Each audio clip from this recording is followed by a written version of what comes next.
সকলোকে আমাৰ জিকেৰ 1000 PYQ প্লেলিষ্টৰ আৰু এটা ভিডিঅ'লৈ স্বাগতম জনালোঁ। আজি আমি ইণ্ডিয়ান পলিটিৰ এটা চেপ্টাৰ লৈ আহিছোঁ, এমেণ্ডমেণ্ট অৰ্থাৎ ভাৰতৰ সংবিধানৰ সংশোধনী। ঠিক আছে, আমি এইখিনি অলৰেডি ইণ্ডিয়ান পলিটি আমাৰ মহাবাহু বেটছ আছে, য'ত ADRE, আছাম পুলিচ, APSC প্ৰিলিমছৰ লগতে SSC এইবিলাক এক্সামৰ কাৰণে Mahabahu batches is the best. কিয় তাত মই জিকেৰ প্ৰত্যেকটো part history, economics, geography, polity, Assam জিকেখিনিও পঢ়াম।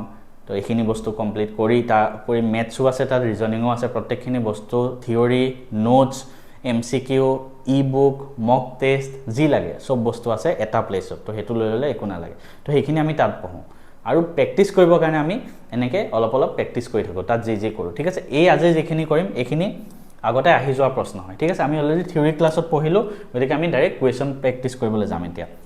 প্ৰথমতে মই দুটামান বস্তু কৈ দিওঁ। এমেণ্ডমেণ্ট, সংবিধানৰ এমেণ্ডমেণ্ট আমি অলৰেডি থিয়ৰী ক্লাছত পঢ়িছোঁ যদিও মই অকণমান কৈ দিওঁ। প্ৰথম দুটা বস্তু মনত ৰাখিবা, এটা স্পেচিয়েল মেজৰিটি লাগে ইয়াত।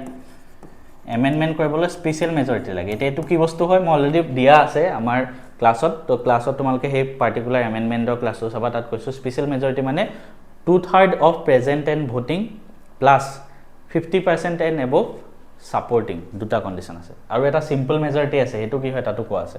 আৰু এই কনচেপ্টটো আমি চাউথ আফ্ৰিকাৰ পৰা বড়ো কৰি আনিছোঁ। ঠিক আছে, চ' আমাৰ ফাৰ্ষ্ট কুৱেশ্যনটো চাওঁ আছোন কি কৈছে। As per the constitution amendment কোনটো 91তম যোনটো এমেণ্ডমেণ্ট হৈছিলে কি কৈছিলে, the total number of ministers including the prime minister shall not exceed. এইটো SSC MTSত আহিছে। অৰ্থাৎ এইটো কি কৈছে, টোটেল যিমান মিনিষ্টাৰ আছে পাৰ্লিয়ামেণ্টত, আমাৰ লোকসভাত অলপ ছিট আছে MPৰ কাৰণে। ঠিক আছে, কিমান ছিট ক'বাচোন কমেণ্টত। তো তাত টোটেল যিমান মিনিষ্টাৰ থাকিব সিহঁতৰ মাজৰ পৰা কিমান পাৰ্চেণ্ট হ'ব লাগিব, 20%, 15%, 10% নে 25%? এনচাৰ হ'ব 15%। ঠিক আছে, তো এইটো 15% হ'ব লাগিব। এইটো কেতিয়া এড কৰা হৈছিলে মই ধুনীয়াকৈ ইয়াত লিখিও দিছোঁ। 91 এমেণ্ডমেণ্ট কেতিয়া আহিছিলে, এইটো 2023 চনত। 2003 চনত আহিছিলে যে 15%তকৈ বেছি হ'ব নোৱাৰে। ঠিক আছে, তো তোমালোকে নোটছত গৈ পেলাই নোটছটো লিখি ৰাখিবা। আমি নেক্সটটো গৈছোঁ। Part 4A of the Indian Constitution was inserted in the Constitution through which amendment? আমি এমেণ্ডমেণ্টৰে এক কুৱেশ্যন কেইটা কৰিছোঁ। আগতে এমেণ্ডমেণ্টৰ যিমানকেইটা প্ৰশ্ন আহিছে SSCত মই সেইখিনি উঠাই আনিছোঁ। তো অসম চৰকাৰৰ পৰীক্ষাটো ইয়াৰ পৰা আহিব। এইটো SSC CGLত আহিছিলে। ঠিক আছে, SSC CGLত আহিছিলে। কিমান নম্বৰ এমেণ্ডমেণ্ট, কিমান নম্বৰ এমেণ্ডমেণ্ট? এইটো 42 এমেণ্ডমেণ্ট, 42nd এমেণ্ডমেণ্ট। কেতিয়া আহিছিলে? 1976। 42nd এমেণ্ডমেণ্ট কিয় ইম্পৰ্টেণ্ট হয়? কাৰণ সেইবাৰে আমাৰ ভাৰতৰ সংবিধানৰ প্ৰস্তাৱনা অৰ্থাৎ প্ৰিএম্বলখনো এমেণ্ড কৰা হৈছিলে। তাত আমাৰ 3টা শব্দ নতুনকৈ এড কৰা হৈছিলে। কি কি? ছেকুলাৰ, ছ'চিয়েলিষ্ট আৰু ইণ্টিগ্ৰিটি। আগতে যেতিয়া সংবিধান আছিলে তেতিয়া এইকেইটা বস্তু নাছিলে। ঠিক আছে, মই অলপ স্পীডত লিখি দিলোঁ কাৰণে আখৰ ইমান ঠিক হোৱা নাই, জাষ্ট মই বুজাবৰ কাৰণে লিখিছোঁ। তাৰ উপৰি 42nd এমেণ্ডমেণ্টত আমাক এই ফাণ্ডামেণ্টেল ডিউটিকেইটাও আমাক এড কৰা হৈছিলে 1976ত on the recommendation of Charan Singh committee. মনত ৰাখিবা। ঠিক আছে, চ' আমি কুৱেশ্যনো কৰিম তাৰ লগত ৰিলেটেড, বাকী গোটেই পইণ্টছখিনি আমি কৰি যাম। ঠিক আছে, নেক্সট কৈছে which of the following amendment lead to the formation of goods and services tax. অৰ্থাৎ GST কাউন্সিল ফৰ্ম হৈছিলে। তো GST কাউন্সিল কোনটো এমেণ্ডমেণ্টত আহিছিলে? এইটো SSC CGLত অহা প্ৰশ্ন। ঠিক আছে, তো আমি যদি চাওঁ GST কাউন্সিল 101 নম্বৰ এমেণ্ডমেণ্ট আহিছিলে। 101 নম্বৰ 2016 চনত আহিছিলে। কি আহিছিলে? GST council. মনত ৰাখিবা। 100 নম্বৰ এমেণ্ডমেণ্টত কি আহিছিলে সেইটো কেতিয়াবা সোধে। ইণ্ডিয়া বাংলাদেশৰ বৰ্ডাৰ, তাৰ ৰিলেটেড যিটো কনচেপ্ট সেইটো 100 নম্বৰ এমেণ্ডমেণ্টত আহিছিলে। ঠিক আছে, তো সেইটো বস্তু মনত ৰাখিবা।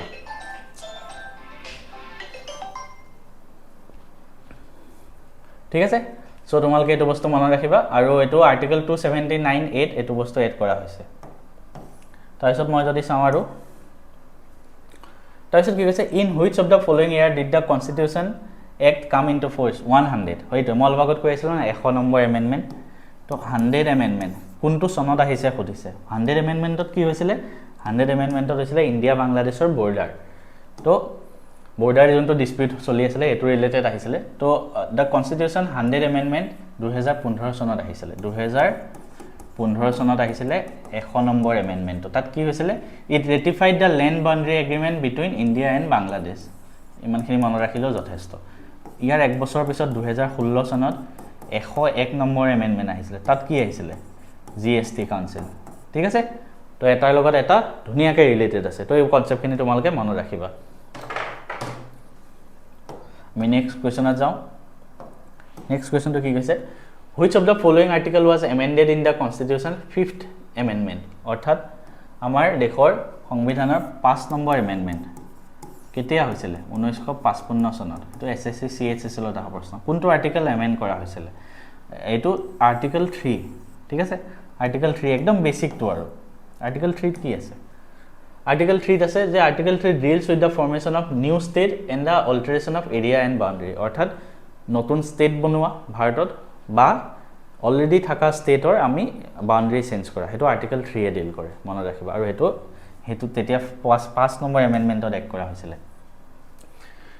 which of the following amendment act led to the insertion of article 21A article 21A কোনটো এমেণ্ডমেণ্ট এই সো এইবিলাক বস্তু মুখস্থ কৰি থাকিব টান লাগে নহয় নে আৰু এমেণ্ডমেণ্ট কোনটো এমেণ্ডমেণ্টত কি হৈছিল হেবিলাক মুখস্থ কৰি থাকিব কামো লাগে সেই কাৰণে মই কি কৈছো এসএসসি দাহ গুটে কেটা প্ৰশ্ন ইয়াত দি দিছো at least একেটা চাই যোৱা মই নিজেও মই কম পলিটি পঢ়ি ভাল লাগে কিন্তু কোনটো এমেণ্ডমেণ্টত কি হৈছিল কিমান মনত ৰাখিবা এখতকে বেছি এমেণ্ডমেণ্ট হৈছে সেই কাৰণে আমি at least একেটা চাই যাবা পৰীক্ষালৈ যোৱাৰ আগত বহুতখিনি কনসেপ্ট ক্লিয়াৰ হৈ যাব বা ইয়াৰ পৰা হয়তো আহিও যাব পাৰে সো এটো কি হ'ব 86th amendment আহিছিল ঠিক আছে 86 amendmentত কি হৈছিল যে রাইট টু এডুকেশন এটো কি হয় এটা ফান্ডামেন্টাল রাইট হয় ঠিক আছে তো এই right two education fundamental right 6 পৰা 14 লৈকে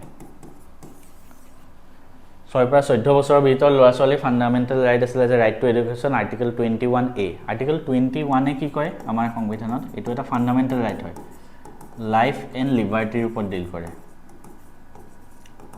ঠিক আছে আজি মই ক্লাস কৰাই থাকোতে মনত পৰিছে যেতিয়া আমাৰ দেশত ন্যাশনাল ইমাৰ্জেন্সি লাগে কি লাগে ন্যাশনাল ইমাৰ্জেন্সি আমাৰ দেশত তিনটা টাইপৰ ইমাৰ্জেন্সি আছে এটা ন্যাশনাল ইমাৰ্জেন্সি এটা প্ৰেসিডেন্ট ৰুল এটা ফাইনান্সিয়াল ইমাৰ্জেন্সি ঠিক আছে national emergency 352 article president rule 356 এটো 360 আৰ্টিকেল কেটা মই কৈ দিছো ন্যাশনাল ইমাৰ্জেন্সি আজিলৈকে তিনিবাৰ লাগিছে প্ৰেসিডেন্ট ৰুল বহুতবাৰ লাগিছে আৰু ফাইনান্সিয়াল ইমাৰ্জেন্সি 0 আজিলৈকে লাগাই নাই যেতিয়া ন্যাশনাল ইমাৰ্জেন্সি লাগে ফান্ডামেন্টাল ৰাইট বিলাক আমাৰ সাসপেন্ড হৈ যায় কিন্তু দুটা ফান্ডামেন্টাল ৰাইট তেতিয়া থাকিব কি কি 20 আৰু 21 এই দুটা সাসপেন্ড হ'ব নোৱাৰে মনত ৰাখিবা প্ৰেসিডেন্ট ৰুল লাগিলে সাসপেন্ড নহয় ফান্ডামেন্টাল ৰাইট সাসপেন্ডে নহয় তো এইখিনি বস্তু অলপমান মই এক্সট্ৰা কনসেপ্ট তোমালোকক শিকাই দিলো ঠিক আছে সো আমি next 73 amendment 1992 makes provisions for a three-tier system of panchayati raj all the state having population above অৰ্থাৎ এটো এসএসসি হাই সেকেন্ডাৰী লেভেল এক্সামত আহা যে 73rd amendment 1992 এ কি ক'লে যে কোনবিলাক ষ্টেটত পঞ্চায়তী ৰাজ সিস্টেম থাকিব লাগিব পপুলেশন কিমানতকৈ বেছি হ'ব লাগিব সো ইয়াৰ এনসাৰটো হ'ল 20 লাখ ঠিক আছে তো 20 লাখতকৈ বেছি থাকিলে আমাৰ পঞ্চায়তী ৰাজ আহিছিল in which year did the 44th amendment to remove the right to property from the list of fundamental right 44th amendment 44th amendment ত বহুত কেটা কাম কৰা হৈছিল মই আজি ক্লাস কৰাই থাকোতে মনত পৰিছে আমাৰ যেতিয়া ন্যাশনাল ইমাৰ্জেন্সি লাগে আমাৰ দেশত কোনটো আৰ্টিকেল আৰ্টিকেল 352 তিনটা কাৰণত লাগিব পাৰে এটা ওয়াৰ এটা এক্সটাৰ্নাল এগ্ৰেছন মই স্পিডত লিখি গৈছো আৰু এটা হ'ল আৰ্মড ৰিবেলিয়ন ঠিক আছে আৰ্ম ৰিবেলিয়ন এই আৰ্ম ৰিবেলিয়নটো আগতে ইয়াৰ জায়গাত ইন্টাৰনাল ডিস্টাৰবেন্স আছিল ইন্টাৰনাল ডিস্টাৰবেন্স শব্দটো আছিল এই ইন্টাৰনাল ডিস্টাৰবেন্স শব্দটো কাটি ইয়াৰ জায়গাত আৰ্ম ৰিবেলিয়নটো সোমাই দিলে এটো কেতিয়া 44th amendment ঠিক আছে এটো হ'ল ইয়াৰ উপৰি 44th amendmentত আৰু এটা ইম্পৰ্টেন্ট কনসেপ্ট হয় যে এটা ফান্ডামেন্টাল ৰাইট আছিল আগতে ফান্ডামেন্টাল ৰাইট টু প্ৰপাৰ্টিটো আগতে ফান্ডামেন্টাল ৰাইটত আছিল ঠিক আছে এই ৰাইট টু প্ৰপাৰ্টিটো আমাৰ 44th amendmentত আতৰাই দিলে তো আমাক খুদিছে যে 44th amendmentটো কেতিয়া হৈছিল কোনটো সনত হৈছিল 1978 ঠিক আছে তো 44th amendment কিয় ইম্পৰ্টেন্ট কলো এতিয়া বৰ্তমান যোনটো ৰাইট টু প্ৰপাৰ্টি হেতু কি হ'লগে হেতু লিগ্যাল ৰাইট হিচাপে এড কৰিলে আৰ্টিকেল 300 আৰ্টিকেল 300A 308 ঠিক আছে সো মনত ৰাখিবা তোমালোকে